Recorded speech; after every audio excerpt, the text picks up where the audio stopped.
This loser begs the mafia boss for a loan and offers his house as collateral, but when the boss sees the chicken coop he lives in, he refuses. So Chen starts begging, and the mafia boss, having the heart of an angel, gives in. Before Chen leaves, the boss says there's one condition, and a bit later, Chen exits the place because he actually got the money and is giggling to himself because he knows the apocalypse is coming.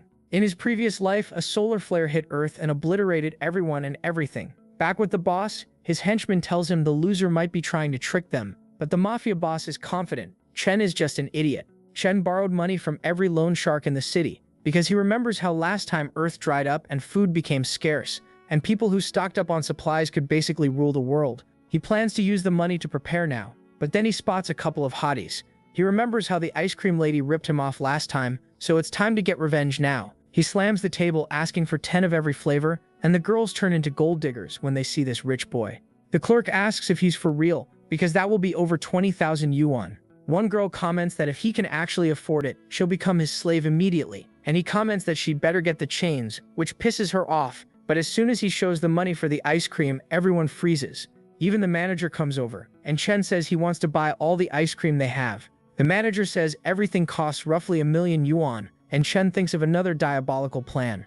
He says he'll pay 300,000 now, and the rest when they deliver the ice cream. He tells the girls they can have any ice cream they want, except for the one who needs to become his slave now. She falls with her forehead kissing the ground, and as the day comes to an end, the loser is just relaxing. He summons his magical storage to store the ice cream in it, where it'll stay frozen until taken out. Thanks to this storage ability, he will become the king of the apocalypse. His phone rings and it's Luan Cheng calling. After his parents died, she appeared like an angel but betrayed him in the end. He picks up the phone and she tells him she lost her gold necklace and would like a new one. Chen smirks, saying he'll get her 10, and explains how he got some money from crypto trading. He asks her to be his witness for a bigger loan, promising to give her a part of it. And after ending the call, Chen can't wait to see her soon. He then buys a building, which he's going to turn into a fortress with fortified windows and 3-meter thick walls. He wants solar panels and everything needed to turn this place into a self-sustaining palace. The safe house designer can't believe the requests, but just smirks knowing he'll make money off this lunatic easily. Chen says he'll pay any amount of money, as long as the guy gets the job done perfectly. They shake hands with the guy already planning how to drain Chen of every penny. Chen now needs to get food supplies and weapons to defend himself. A gun dealer hits him up, telling Chen to come to that place tonight at 8 p.m. Night comes and Chen is there when he suddenly spots a girl being chased by thugs. Her breasts bounce in the night as she hides behind Chen. She begs him to save her, and Chen knows her from his past life too. The thugs grab the girl back, pulling her by the hair, and Chen remembers how she was the smartest and curviest girl in the school, which is instantly confirmed by this legendary jiggle. One thug says they can make her pay with her body, but Chen shouts for them to stop. They look at him and one thug rushes to knock Chen out, but he ducks down and breaks the thug's wrist like a twig. The guy cries in pain as Chen punches him dead center and sends him flying back into trash cans. Suddenly, a system activates even though Chen didn't have it in his past life. The thug holding the girl does some fan service, but Chen, the party pooper, knocks him out with some stones. A new guy jumps in to help Chen and Yu, and the remaining thugs dash at him, but he blocks their punches easily. The new guy helps Chen finish them all off, and after a couple of moments, the thugs flee in horror from the brutal beatdown. Chen helps Yuju stand up, and she thanks him but says she needs to go. Mukun praises Chen for helping the girl, and Chen says he's actually here to buy guns from Mukun. Mukun strikes a heroic pose, which is interrupted when Chen calls him an idiot, but the system warns Chen that this will increase weapon prices, so Chen turns into an idiot himself, saying he's just kidding. Mukun offers him a really strong gun, and Chen is grateful for the discount he's been given too. Chen even asks for more free stuff, like extra bullets or a silencer, and Mukun can't believe the audacity. He gets really mad and yells at Chen for trying to rip him off. Chen placates Mukun, noting it's fine if there's nothing else, and completes the payment transfer. That night at the hotel, Chen visits Liu and sets her on his lap as she plans to suck him dry, but not in a good way. They meet with the mafia boss as Liu signs the witness paper, not knowing she's going to inherit the debt. As soon as she's unable to pay it back, they'll find a way to charge her somehow. Chen is sitting back in the cuck chair, thinking how this went smoother than expected.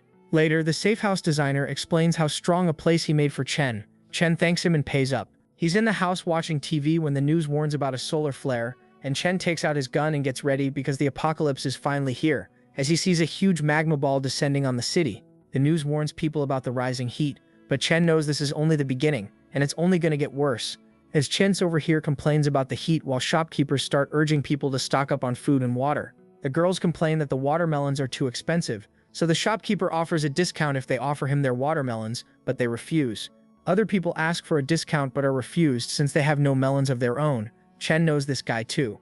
His name is Da Fu, and he got our guy in so much trouble in his past life by falsely accusing him of stealing, which tanked Bro's reputation more than Logan Paul's visit to that forest. He spots a crazy high price for chips and asks Da Fu if they cure cancer, and this immediately pisses Da Fu off as the system notifies Chen about it. Da Fu grabs them back as his irritation level increases, but Chen smirks and says he should watch out for thieves at night. Da Fu goes full rage mode, but Chen tells him to calm down, explaining that all these negative emotions come from the store's bad feng shui, and Da Fu, like a doofus, believes him.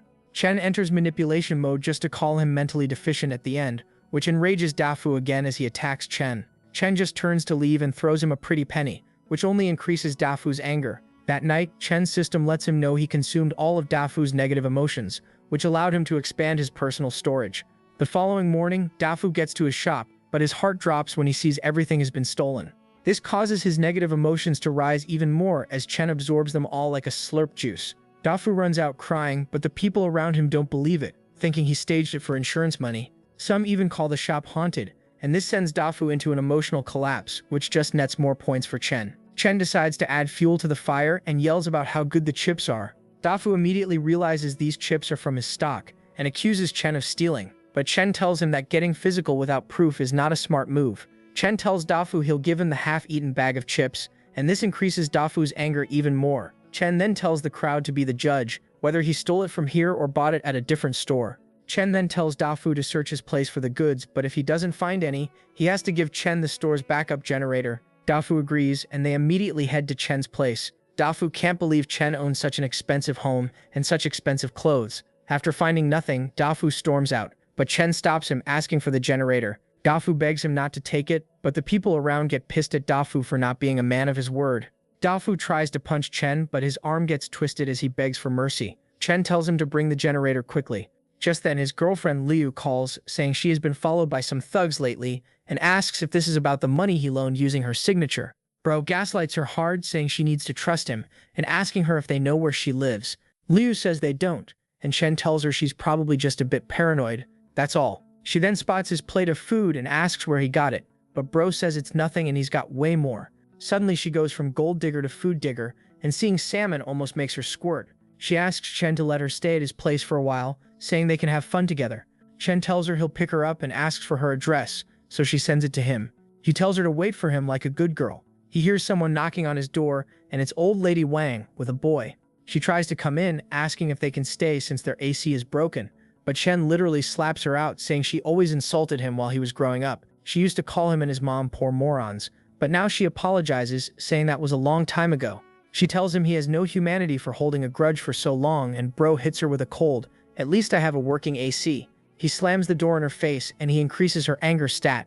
Chen then grabs his phone and makes an anonymous call to the mafia boss, giving them Liu's address. The scene shifts to Liu getting ready to help Chen evolve from a simp to Will Smith. She lights a cigarette and hears a knock on the door. As she opens it, her face turns terrified. It's the mafia boss, who just pushes her aside and comes in. He tells her they're here to collect the money, and she says Chen should be the one to pay it back. The guy takes out a contract saying her name is on it, and she needs to pay it back, then orders his goons to confiscate everything valuable from her place. She begs them to stop, but a bit later we see that they didn't. They've got all her jewelry, but the boss comments that it's not even enough to cover the interest. He asks her if she has any other ways to repay, and she says Chen's got a lot of supplies and he'll come to pick her up soon so they can get the money from him. She calls Chen only to realize he's blocked her number. She tries again and again, but nothing. The mafia boss tells her it's obvious Chen sold her out, and she can't believe it. He grabs her hair as she begs him to go after Chen instead of her. He drags her out, while Chen has a glass of wine and hopes Liu is enjoying the apocalypse. The mafia boss then asks Liu about Chen, and she cries while saying he's got it all: food, water, AC. She begs him to stop, and he just slaps her again as the greed kicks in. He tells his thugs it's time to move, and after they leave, Liu is left crying and cursing Chen to death. The mafia thugs search the city streets and find old lady Wang, who tells them where Chen lives. She can't wait for them to punish Chen, but when they reach his place, they see it's well barricaded. One thug rushes in to kick the door down but gets zapped and falls to the floor unconscious. As the others grab him, they get zapped too, leaving the rest looking completely confused.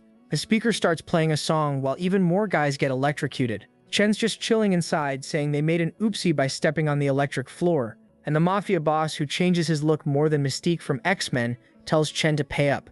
Chen comments that the debt belongs to Liu, and the mafia boss says women's bodies are juicy, but food supplies are even juicier in the apocalypse. Chen warns them to leave while he's in a good mood, as he presses a button that electrocutes a couple more thugs. The mafia squad runs off as the boss sends a couple of threats Chen's way. Old Lady Wang stares at Chen's apartment like she's facing Star-Scourge Radon. The following day, the temperature rises to 52 degrees, while Chen's just chilling, watching the news, which reports numerous deaths due to heat stroke. His phone rings as he sees Dafu and Lady Wang insulting him. With even more people asking for help, he sips a cool soda and responds with a simple no, which increases their negative emotions tenfold. He gathers 1,000 negative emotions, and the system starts calculating the rewards. A bit later, he opens his fridge, takes a photo of the groceries inside, and posts it online to flex on them. He then says that if they want the food, they should offer something in return, which pisses the people on the forum off even more. He lays back, but just then the system notifies him of his reward. A new skill called space cutting allows him to cut anything within a 3-meter range. He decides to test it on an apple and splits it in half instantly, and thinks about how unlocking new skills like this was not part of his past life. That night, Liu takes the mafia boss to Chen's place, with the other mafia boss confirming that she's not lying. He pulls her closer, saying she'll be rewarded for the info tonight and that this damn chat bubble is blocking the view. The boss spots someone behind a corner, and it's Dafu, who yells that he'll help them take Chen down and says that he knows a shortcut to Chen's place. As they head toward Chen's apartment, they see people fighting for food on the streets. They reach Chen's building, and he's just waiting for them outside while eating salmon. The mafia boss tells him to hand over his supplies, and Chen wipes his face, saying it's rude to disturb people while they're eating. The boss orders his thugs to seize Chen, but he dodges their attacks like they're moving in slow motion. He then feeds one thug some asphalt and kicks the other straight in the liver. Someone activates a smoke bomb, which makes the mafia thugs scatter and run away, and as Chen turns around, he sees Mukong, who's here to help and to trade some guns with Chen too.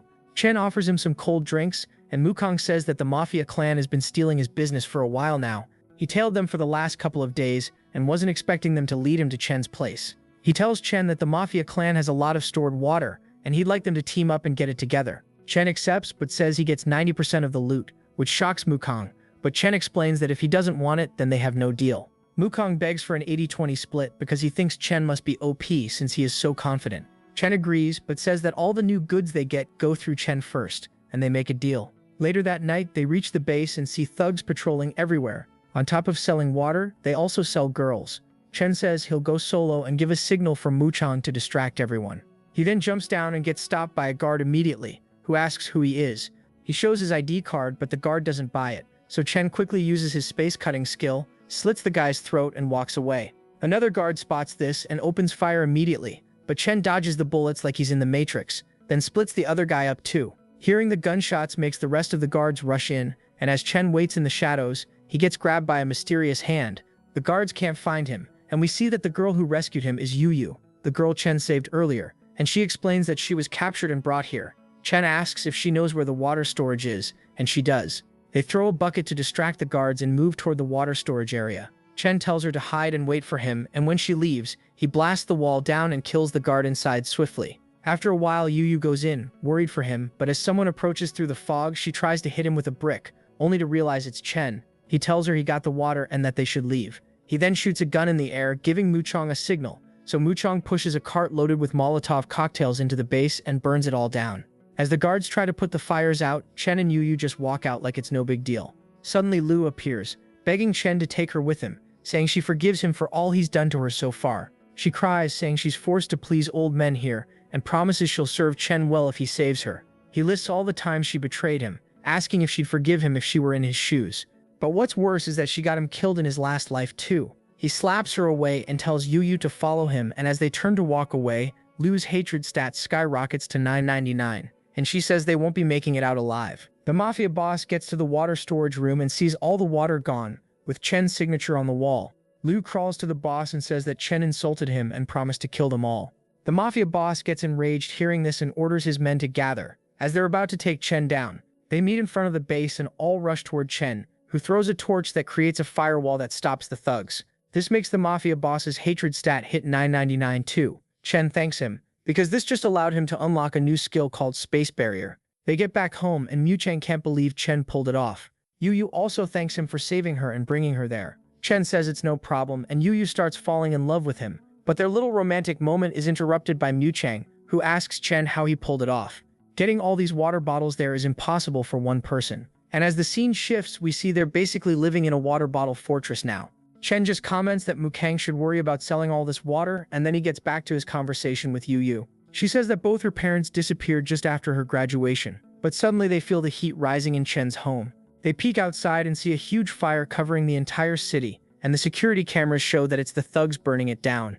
Lady Wang begs Chen to save her kid, and Kang can't believe that the mafia would go as far as setting the entire neighborhood on fire. Yu asks Chen what their next move is, but Chen knows the mafia boss wants to use moral bait on him, so that Chen will try to save the people outside. The mafia boss yells for him to help the people, as his men make the fire even bigger. The fire swallows the entire neighborhood now, and Kang says that even staying inside Chen's place is deadly now. Chen smirks and activates his special protection system, with water hoses coming out and raining nano-grade aerogel on the fires around them, which puts them out immediately. Chang cannot believe Chen has this military-grade technology, but the mafia boss orders his men to light the fire again because Chen can have infinite aerogel in his base. One of the guys comments that they're running low on fuel, and Chen comes out on the balcony with a speakerphone to taunt them a bit. This makes their anger stat go up, but seeing Chen's house, the mafia boss decides to make it his own. He decides to use Lady Wang and other civilians now to try and bait Chen out. Lady Wang cries and begs for mercy, but Chen knows having a soft heart in this world is a death wish. The mafia boss grabs an old guy, and Chen remembers that when he was killed in his past life, that old man Wang did his best to save him. He tells Yu and Chang to stay inside and heads out. He tells the mafia boss to leave the civilians alone. The mafia boss agrees under some easy conditions, which include Chen dying too. Chen tells him that he's never doing that and challenges him to gamble for it instead. The mafia boss agrees and says that they'll play high or low dice. Chen picks high, and their gambling showdown is about to start. They shake their dice and, like battling Pokemon, send them to fight for them. The boss cheats and gets 3 6s, with his thugs cheering him on. Chen smirks and uses his cut skill to slice the dice up, saying that the boss set him up with bad dice. He actually manages to slice them in a way that creates more dice, with a combined total of 21, which is higher than the mafia boss's 18. Chen tells him to leave the city for good, but the mafia boss is having none of it as his anger goes up by another 500 points. He goes to stab Chen, but Chen dodges easily and throws a smoke bomb, isolating the mafia boss from the rest of his crew. They go in to help him, and as soon as they spot Chen, they open fire on him, but he starts cutting them down too. When the smoke clears, there's not a single scratch on Chen thanks to his new barrier skill. The mafia boss fires a rocket at Chen, but Chen activates the barrier again and completely negates the attack. The mafia boss freezes in horror after seeing the missile stopped mid-air, and Chen asks if he's really not going to honor his word after losing the gambling game. He cuts the rocket into pieces and walks towards the mafia boss, and the boss is standing there terrified. He suddenly starts begging Chen to make a deal. He says that keeping him alive will be more useful to Chen than just killing him right now, and says that he's got medical supplies hidden and will give them to Chen if he spares him. Chen whispers that he's got a lot of stuff stored in his home, but the mafia boss says that he doesn't have any medicine, so Chen agrees to cooperate with him for now. He hugs the mafia boss and says that their business ends tonight, and tells him that he can leave. The mafia boss orders his crew to follow him, and as they leave, Chen comes up with a different plan. He checks on old man Wang, and the geezer starts thanking him, saying that he'll serve Chen from now on. Chen just tells him to rest for now. Later that night, the mafia crew talks about their failed raid while their boss is already planning to break his word again and betray Chen. His thugs call him a genius, like he just invented the wheel and didn't commit a simple betrayal. Just as he's about to give orders to one of the thugs, blood starts gushing out of his mouth instead of words and he collapses on the floor. We see Chen on top of a building saying goodbye to the mafia boss after using his space cutter skill. The following day, the heat rises so much that the authorities instruct citizens to go north to the newly built shelters, but Chen knows that's going to turn into hell soon too. He knows that heat-resistant mutant beasts will appear soon, awakening special powers in some people as well, who will fight the beasts but also each other, so Chen decides to turn his safe house into a survival fortress. The hungry mob wants to take Chen down and get his food supply, so they start slamming on his door, saying that through a democratic vote they've decided he needs to share his safe house and supplies with them. Chen is just cooking and sharing his food online, which only increases the negative emotions of people seeing his posts, like watching all those thoughts on Clavicular's stream.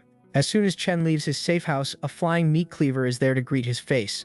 Chen dodges the cleaver, but Saitama from Temu charges at our bro, who grabs him by the hand and breaks it like a twig, then snatches the other cleaver and does a couple of quick slices on the guys attacking him. not killing them but hurting them enough for their wounds to fester in this hellish heat. He then goes to a factory in the West District and disables the cameras with high-tech hacking skills called Slash and Destroy. He goes inside and immediately realizes it's a trap, because the room is filled with poisonous gas, and two figures appear behind him and inject him with a mysterious liquid.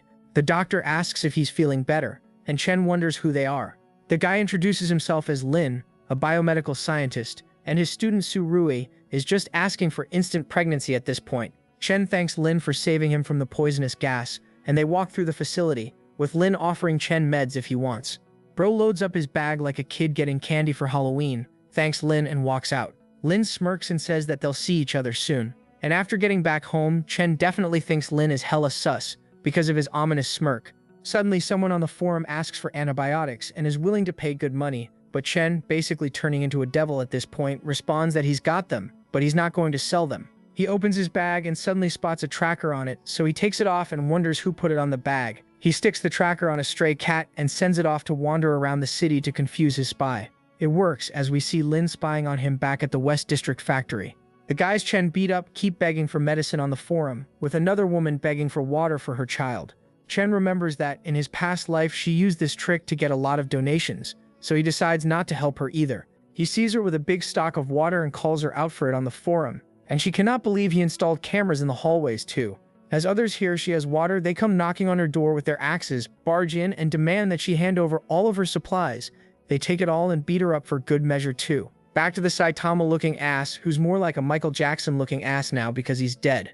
People see this and begin to panic, but suddenly Dr. Lin appears, calming them down and saying he's a doctor who's going to help them. He inspects the dead bodies and says that they have to be dealt with immediately, then gives some medicine to people as they all gather around him and start thanking him. However, Lin is here for Chen because the signal from the tracker stops somewhere near here for a moment.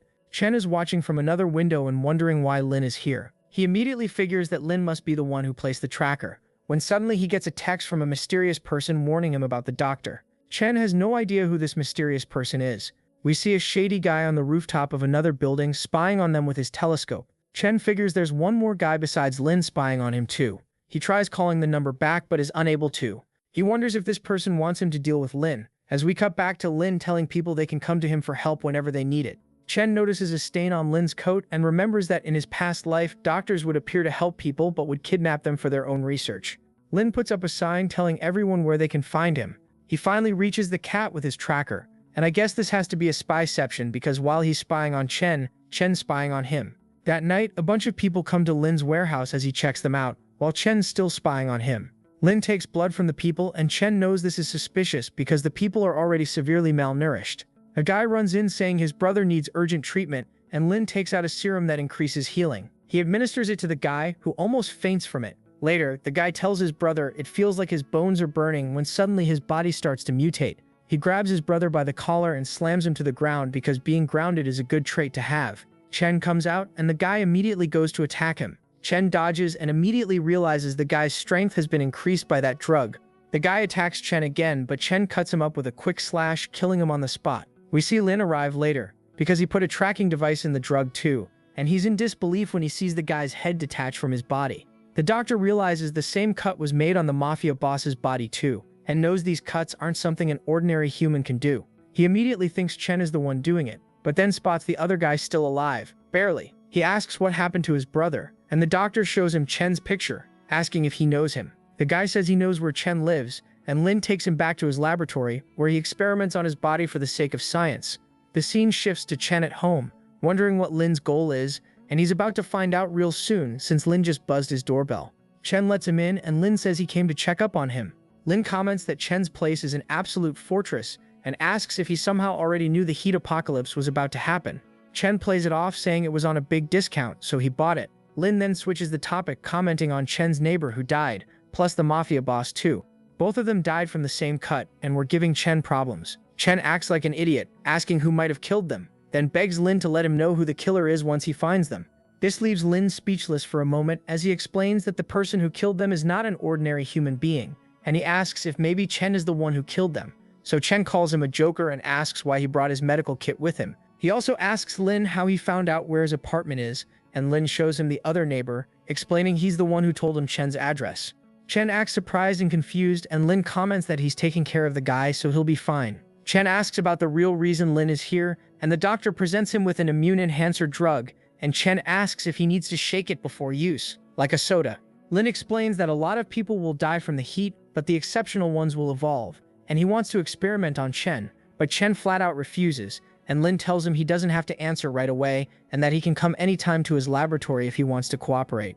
Lin leaves thinking this visit just confirmed Chen is a very special human being. Chen decides to show Lin what real evolution looks like. A bit later, we see Lin's patient undergoing a mutation. With Lin watching carefully and seeing the experiment succeed, he orders the guy Zhang to go and bring Chen to him alive. Witnessing Lin's human experimentation, his student develops a sudden conscience, though her outfit suggests otherwise. She tells Lin this is not ethical, but the doctor explains that in the apocalypse they have to go further than ethics to survive. Chen leaves the laboratory and jumps across the rooftops in search of Chen, but Chen finds him first. Chen teases him, which skyrockets Zhang's anger, and then Chen runs away, baiting Zhang into following him. Like a savage beast, Zhang has no brains and follows, while Chen attacks from the side with his space-cutting skill, but it doesn't even scratch Zhang's skin. Zhang then lunges at Chen, who keeps running away and insulting him, which pisses Zhang off even more, to the point that his blood literally starts boiling. Zhang quickly dashes behind Chen and manages to land a blow, making Chen bleed, while Lin spectates all of this from his lab, with his students' morality growing more and more. Zhang grows spikes and attacks Chen with all he's got. Chen keeps blocking but also takes damage bit by bit. He keeps insulting Zhang more and more, which spirals him into even more rage. Lin's about to bust a nut seeing his creation continuously evolve, and I'm about to bust a nut seeing his students shake like that. Zhang sends a spike attack at Chen, and Chen keeps dodging and insulting him, hits the new threshold needed to level up, and unlocks a new skill called Space Rift, which he immediately uses to literally distort time and space and Zhang's body. Zhang faints, and Chen takes the tracker off his neck and sends a threat to Lin before cutting the signal. Lin now officially busts a nut seeing Chen's power. A mysterious guy applauds Chen, and then steps out and introduces himself as Shikon. He compliments Chen's skills, but Chen's ready to send this guy to God. Shikon says they can work together to take Lin down, explaining that he's the one who sent Chen that anonymous text a couple of days ago. He introduces his guild, the ARC team, and offers Chen a spot. Chen realizes this means people have already started awakening skills in this world. Chengxin explains that their guild offers true evolution, not mutations like Lin's, and says that he's here to recruit special people who awaken great powers and help them reach godhood. Hearing him talk this way, Chen calls him a cult nut. Chen cuts Chengxin's business card in half and walks away, saying that he works solo and doesn't need anyone directing his life. This only makes Chengxin like Chen more, as he asks if it's really smart to operate solo in the apocalypse. Chengxin teleports away, saying that ARC's doors are always open to Chen. Chen finds the guy interesting, but decides to focus on Lin for now and take him down ASAP. Chen gets to Lin's lab, which is filled with zombified experiments.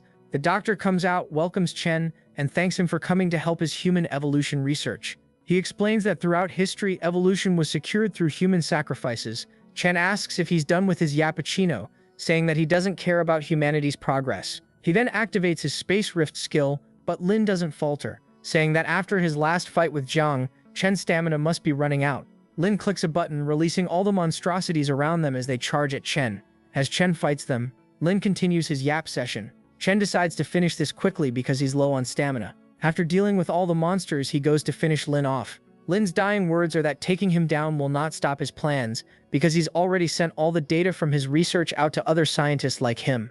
As Chen goes to leave, Lin's student calls for him and gives him medicine to heal quickly from his recent wounds. Chen says that he can't trust her, and she says that's understandable and tells him to follow her. Then, they reach the medicine storage room and she tells him to take whatever he wants from there because she's leaving. Chen asks where she's going, and she responds that she's going to the Northern Research Institute to work with moral scientists, because that was her goal all along. I mean, if all the doctors looked like her, I wouldn't mind getting sick often. After she leaves, Chen activates his storage, takes all the supplies from there, and burns the place down. The temperature outside is reaching 58 degrees Celsius, which has caused permafrost to completely melt and people to start dying from heat stroke far more often. Chen knows it's only going to get worse, so he needs to level up faster. He hits Mutang up, asking if he needs to restock on water for sale. They meet up with a random buyer in a dark alley. Chen says that he usually could get 2 bottles, but the price has gone up, so he can only get 1 for the money the buyer is offering. This makes the guy angry, and that's exactly what Chen needs to level up. Later, old man Wang passes by. He says he's taking some water to Li Yun and her kid. Chen tells him to watch out for himself, but the old guy's an angel, saying he's lived long enough and can't stand seeing kids suffer. After Li Yun takes the water, she decides to act even more needy next time. So Old Man Wang brings more. She goes to another apartment and gives her water bottle to Zhao, saying this is today's offering. Mu Chang tells Chen that a third person canceled their trade tonight, which is definitely suspicious. Suddenly a crowd appears, accusing Chen of getting people addicted to his commercial water, but he just taunts them back, asking if they'd rather drink piss instead. The group leader steps out saying they are the followers of the pure water, and the only person who can purify the water is Zhao Chen, and Chen's like, bruh, what? The guy explains that the global heat is God's punishment, and Zhao is God's messenger here to bring them salvation. They order Chen to hand over his water so it can be purified too, and also to join their cult, but Chen refuses, and calls them weak cowards. The leader stays calm, saying that Chen hasn't seen Zhao's miracles. Chen says that if his water is evil, drinking it should bring divine punishment, and he gulps it down, even spilling some, which gets the cult mad and nets Chen more negative emotion upgrade points. Chen then tells them that he'll give a barrel of water to whoever insults Zhao, a barrel per insult, and this enrages the leader, while the other followers ask if Chen really means it. They are stopped by the leader, but another one calls Zhao a son of a bitch, and the cultist sees the guy immediately. Chen comments that the guy isn't destined to get his water after all, as the cultists take him away. After they leave, Chen tells Mu Chang that he'll need to take care of these guys, and we see him reach their church later. He decides to learn more about Zhao first, and sees a girl on the ground at Zhao's feet. He takes out a bottle of water and pours it on the girl as she comes back to her senses, with people yelling that Zhao cured her heat stroke with just a couple of drops of water. Chen doesn't know if Zhao also awakened a skill or if the woman is a plant. She begs Zhao to let her serve him, and seeing her assets, he can't deny her. His followers bring him more water, but they spot Chen there too. Chen says he's come to seek forgiveness, and falls down in prostration in front of Zhao. He says he'll give them all his filthy water, but Zhao keeps his stoicism, saying that God will offer a second chance to anyone. Chen thanks him, but one guy runs in saying that Li Yun's daughter fainted. They don't understand how, since she drank holy water, and Li Yun begs Zhao to save her child. Zhao comments that if the holy water didn't work, they aren't true believers, and tells her to seek repentance, promising a true miracle tomorrow. The group leader from earlier gives Chen an armband he needs to wear at all times, and Chen complies and puts it on. After they leave, he thinks they're idiots for not figuring out he installed a transmitter in the water bottles, which allows him to find their storage, which is brimming with all kinds of supplies. He then hears Zhao and the woman from earlier talking, as he tells her that her act was really bad last time. She apologizes, saying that using her power puts a strain on her body, and hearing this, Chen realizes that the woman is actually awakened, not Zhao. The scene shifts to Li Yun's daughter, as Chen reaches her and gives her 3 bottles of water. She asks who he is, but he just tells her to drink it all. The following day, people gather to witness Zhao's miracle. He sits down in a yoga pose, completely immune to the scorching heat, which convinces the people he's actually God's messenger. But Chen knows he's using that woman's power. Chen still doesn't know what her ability is exactly, but decides to try blocking her spatial connection to Zhao, which actually works, and Zhao starts sweating immediately. He tells her to come closer, but she knows someone's blocking her skill, as she spots Chen in the crowd. Chen gave her a letter saying he'll take care of Zhao and rule instead, with her by his side, promising he'll treat her well. That's why she decides to ignore Zhao and walk to Chen. She hugs him from behind and says her ability allows her and her target to reduce heat, but slamming those milkers on his back would just make his temperature reach the moon. She says she can control which areas of the body the heat dissipates from, and leaves Chen's head unprotected. This causes him to experience heat stroke and nearly faint as the milk factory workers watch him fall. We see her backstory, where she saved a cat from dehydration and discovered her skill that way. However, she had an abusive father who wanted to pimp her out for water, but Zhao saved her and recruited her because he saw that she had awakened a skill. Back in the present, Chen is kneeling down. He quickly cuts down one of the followers, and the crowd immediately calls him a demon. He tells everyone that Zhao is a liar and that he has proof. Suddenly, Li Yun's daughter peeks out from the crowd, but her mom insists that her daughter is healthy now, thanks to praying to Zhao's god all night. People immediately trust her and want to take Chen down, but the daughter calls them all brain-damaged idiots and explains that Chen saved her last night by giving her water with electrolytes. Everyone is left shocked by this when suddenly a gunshot echoes, and the woman falls to the ground, with Zhao shooting her. But Chen stops the bullet with his space distortion skill. Zhao suddenly becomes like the Incredible Hulk, as Chen realizes he took Li Yun's mutation serum. Zhao charges at Chen and tackles him, and both of them start falling from the balcony. He cries that he was always a loser and became someone thanks to the apocalypse, but Chen ruined that too. Suddenly, the system lets Chen know that he unlocked a new space warp skill, and he teleports out with Zhao slamming into the ground alone, ending up with a Stephen Hawking physique. People continue calling Chen a demon after witnessing all of this, but he just checks on the woman and figures she must have fainted from straining her body, since she has no wounds. He summons a bottle of water to help her, and as people try to interfere, Chen coldly tells them to stand back. They surround him and grab hands, starting to play Ring Around the Rosie, thinking this will push the demon out of Chen. But the only things that get pushed out are their intestines after Chen decapitates them all. He gives the woman a bottle of water and tells her Zhao is dead. Suddenly, Liu's daughter yells for her mom as she jumps from the balcony, because she realized her god was a lie. The girl, Alan, cries but tells Chen that her mom chose Zhao over her, so she will be fine without her. Later in Chen's apartment, he, Alan, and Li Jing are talking, as he explains that Zhao was just using her. Alan calls Li Jing beautiful and says that Zhao was hiding his true identity from her the whole time, which makes Li Jing think that Zhao likes men because he didn't want her. We see Chen recruiting Zhao's surviving followers, bribing them with water. When they come to take the water from Chen later, they have to hand over their properties for it, as Chen explains that his plan is to get the entire building and turn it into an apocalypse fortress for himself. Chen knows that the heat will only continue to grow, so if he wants to survive, he needs to turn the entire building into a survival fortress. However, after a month of intense heat, the temperature goes down for a while as people go back to their normal daily lives. Chen wants to use this lower temperature period to renovate the entire building. Alan is still staying with him, so he asks when she's leaving, and she asks if he's really kicking her out, as she zaps a mosquito, saying her ability should be useful to Chen for dealing with these giant-ass mosquitoes.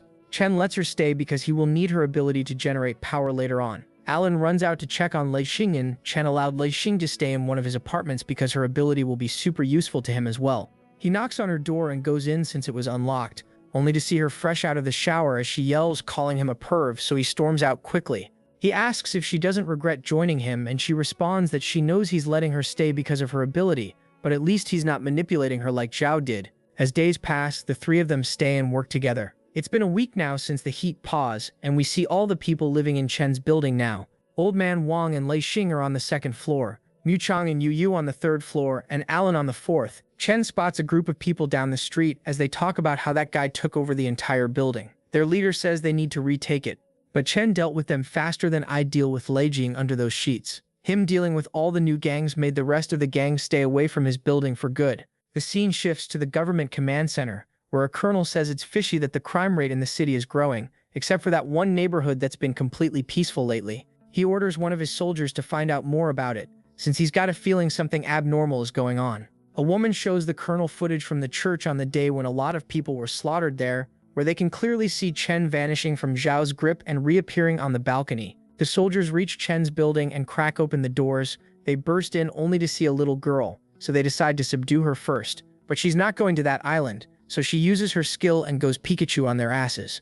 Chen walks in, asking what the hell is going on, and Alan says she might have gotten them in trouble. A whole army gathers in front of his building 30 minutes later, with the colonel ordering Chen to turn himself in. Everyone in the building is woken up and wonders why there's an army at their doorstep, but Chen orders them to just stay inside because he'll handle it. He goes out and asks why the soldiers broke into his home in the middle of the night, and the colonel says they know Chen has superpowers and he needs to pay taxes on them. Of course, if he's willing to cooperate and let them research him, they'll forget what happened tonight. But Chen refuses, since being a lab rat is not on his bucket list, and Chen blocks literal tank rounds with his barrier. Being a good sport, he says they can have their ammo back as he makes it rain down on them, destroying their helicopters.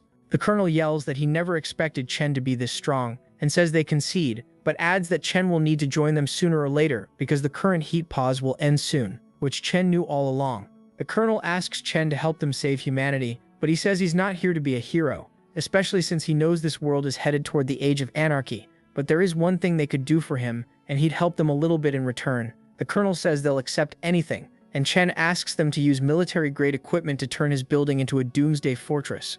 The army starts their work the next day, and as soon as the colonel spots Li Jing, he asks about her, of course. But Chen comments that she's his secretary. First, they place high-intensity solar arrays. Next is a high-grade military backup generator. Then they put a protective layer on the outer walls that is bulletproof, fireproof, and insulated. Next, they install reinforced access control and a blast protection system. And as the days pass and upgrades are installed, all of Chen's residents are left in disbelief. Now it's Chen's turn to fulfill his end of the deal. As the army does their research on him, the scientists explain that this isn't just a normal heat increase, but that it is affecting people and making them adapt and evolve like Chen, awakening new skills. The problem is that in the future, it won't be just humans that evolve. The army colonel asks Chen why he's so relaxed, and Chen says he's not the only person who's awakened and rats on the Ark Guild, spilling all the tea he has on them. As one of the soldiers analyzes the footage Chen is in, she spots Mu Chang and immediately recognizes him as the high-risk missing target the army's looking for. After the army's done with their research on Chen's body, he heads home but is stopped by the colonel, who asks Chen if he knows the person in the picture because he's wanted by the army and they have proof he's staying in Chen's building. Chen responds that that's probably not going to happen, and suddenly 2 guards try to seize Chen, but he teleports away saying the negotiations failed. The colonel orders them to stop upgrading Chen's building, because their new mission is to capture Chen and Mukang. They're already at Mukang's window, but the building's defenses activate and zap them off. Li Jing hears some noise and tries to open the window to see what's going on, but the windows are blocked because the defense mechanism is activated. Every resident is confused as more soldiers blast the building's entrance with bazookas. Old Man Wang wonders why the army is attacking them when they were upgrading their building. Not too long ago, when suddenly Chen teleports back and is ready to whoop some ass. As civilians gather to spectate, the army stops firing so they don't harm the innocent, as the colonel explains that they'll withdraw all their military equipment if Chen won't turn in the criminal he's sheltering. Chen just waves his hand and summons containers of equipment from his personal storage, and says that he got the military and hospital materials here, and he'll assemble his fortress on his own without the help of the army. The colonel immediately figures that Chen has a spatial storage skill and warns that the heat will only go up, which will cause their country to fall into chaos, and that in order to stop this, the army is planning a large-scale project known as Project Firmament. It's a layered thermal insulation structure where the cities would be sealed underground to avoid the extremely high temperatures on the surface. He again asks Chen to help them out because his spatial storage skill would be extremely useful, but Chen calls that a hassle and says that if they wanted his help, they wouldn't have tried to blow up his building minutes ago. The colonel tells Chen to cool down for a couple of days, which is ironic in their current situation, and to reach out to them if he changes his mind. After the army leaves, Mu Chang comes to Chen's apartment that night, ready to share all possibly valuable intel he might have. He says that while he was in the army, he found out that they were trying to supply foreign forces with high-grade technology designed for extremely high temperatures. They arrested him when he tried to report it, so he managed to escape with those high-grade weapons. Before they continue talking, Chen stops him because he's heard something, and he looks outside and sees a new possible harem addition. Chen teleports outside to rizz her up. He asks who she is, and I guess she doesn't understand English because she responds with all the info about Chen, including his childhood and all. Then she says her name is Alyssa, and Chen asks why she's here. She asks how long he predicts his shelter will last in the heat apocalypse, and tells him about Project Firmament. One problem with this project is that they will have to leave most of humanity to die. Chen asks what this has to do with him, and Alyssa explains that she's from the M Nation, and asks Chen to work with them, because they're the only ones trying to save the entirety of humanity. Chen asks if she's serious about wanting him to commit treason, and she says that he can get anything if he joins her, even an infinite supply of milk produced by her. Chen slaps her hand away, saying he doesn't like being manipulated, so Alyssa points a gun at him, which at this point is like using a sprinkler to stop this apocalypse.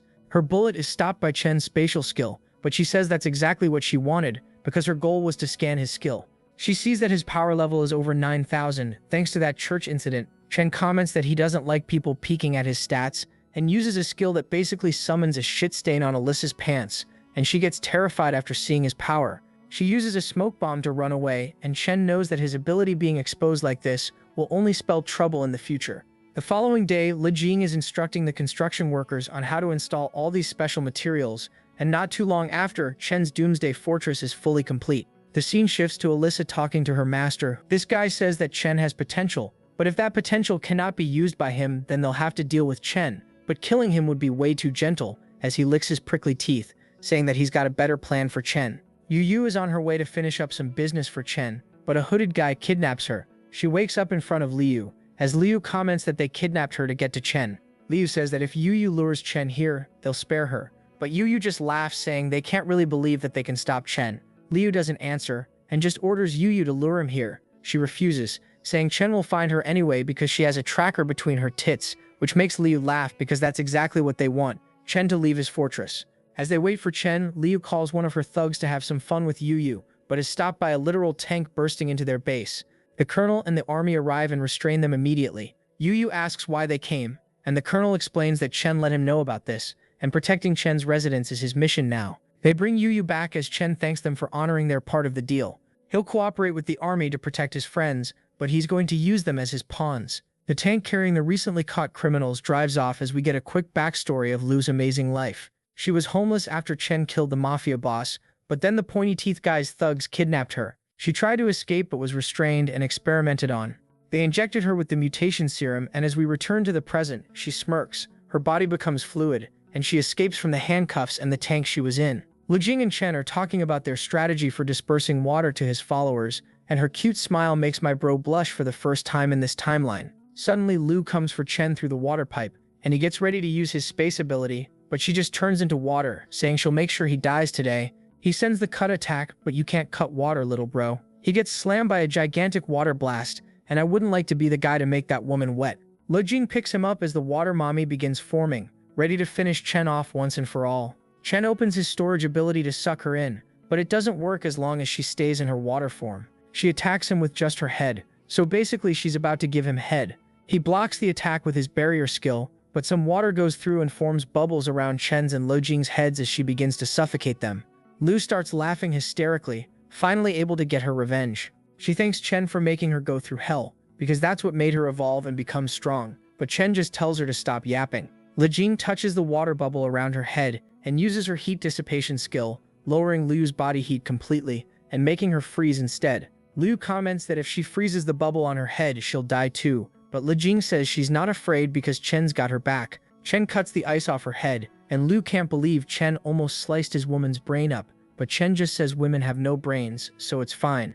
He then cuts Lu's frozen body into tiny ice cubes. The scene shifts back to the vampire bro, and we see he's legit obsessed with Chen's picture framed on his desk. He calls forth his 4 horsemen of the apocalypse, and tells them it's time for them to move.